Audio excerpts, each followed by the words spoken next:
In this video, I'm going to talk about the adjustment brush, which is partially a review, but also I'm going to address color.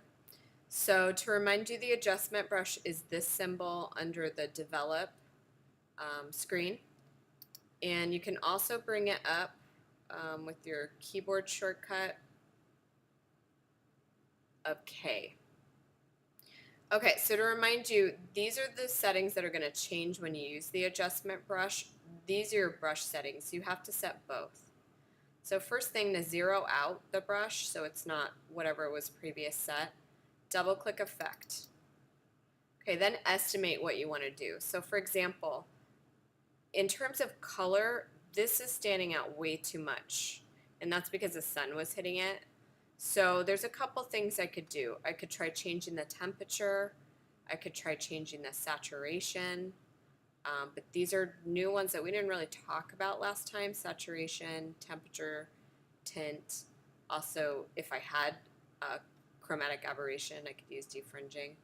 I'm going to try a little bit of both. So I'm going to try making my temperature a little bit cooler and making my saturation a little bit less. Okay, then I have to choose the size of my brush, and if I want to do this whole area of the castle, I want to go bigger than that. It's probably pretty good. I'm going to leave my feather about in the middle.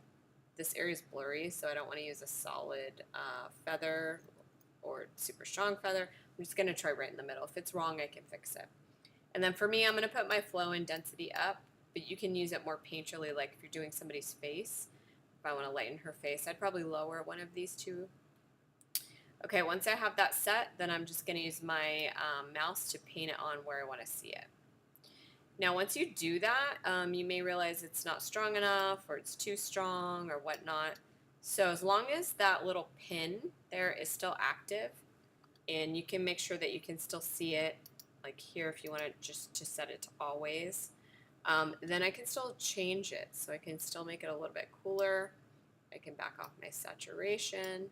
I can also like darken it by decreasing my highlights and or my exposure.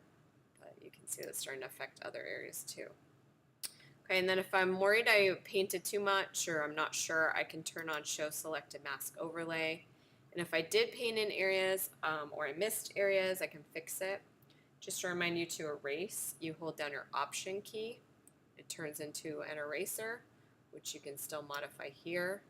So let's say I didn't mean to paint it so low here. I can go and erase it in the areas I don't want it. If I uncheck here, I'll see what it looks like, and then I click this to go out. There were multiple areas I wanted to do, like let's say I wanted to make these not as warm, but I wanted to make this area brighter at the bottom. I would just make sure I click New. I can zero out everything, and then for the bottom I'm going to brighten my shadows. I'm going to use a much bigger brush, and I'll paint it in where I want to see it. And then you can see once I lighten that shadow, this looks a little purplish. So I'm also going to make it a little bit more green tint. Okay, so that's the adjustment brush with color.